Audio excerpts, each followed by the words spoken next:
In the world of glass, clarity is not just about how clean something looks, it is about how pure the experience feels. Today, we are diving into the art and science of cleaning your glass pieces, a ritual that's been around in different forms since humans first learned to shape and purify materials with fire and water. What we call cleaning today is actually renewal, a way to restore flow, energy, and flavor. Over time, every hit leaves behind tiny particles of tar and resin. Chemically, these are sticky hydrocarbons that cling to glass surfaces. When mixed with moisture, they trap bacteria and other molecules.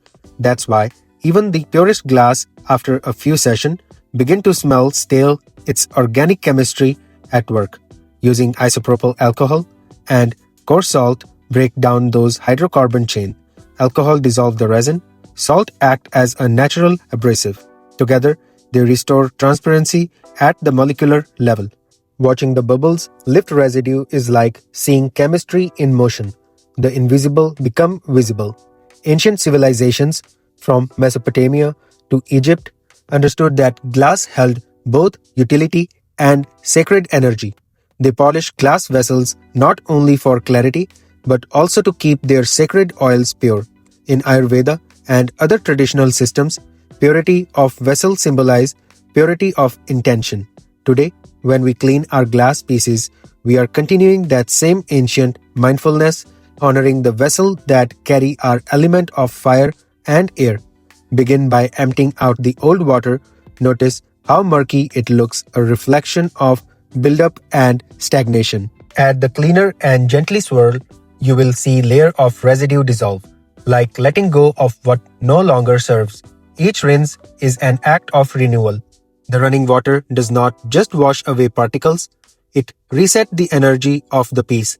Remember, never use boiling water on cold glass. The sudden change can crack it. Warm water works best aligning temperature with tension. For smaller parts, bowl, caps, and percolator, soak them separately. These details make all the difference. Glass is amorphous, a solid that behaves like a slow-moving liquid at the molecular level. When you clean it, you are polishing the surface at microscopic scale, restoring its ability to refract light.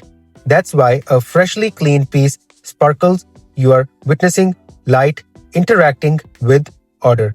Clean glass delivers not only better flavor, but also smoother airflow because microscopic residue can disturb pressure inside the chamber. This is physics meeting mindfulness. Take a moment to look at your piece, now clear, pure, almost reborn. Just like breath cleanses the body, this ritual cleanses your connection with the plant. The ancients said, purity outside invite purity within. So, next time you clean your glass, remember, it is not just maintenance, it is meditation in motion. Clean glass, clear mind. If you enjoy this mindful process, share it and remember, knowledge, like glass, shine brightest when it's clear.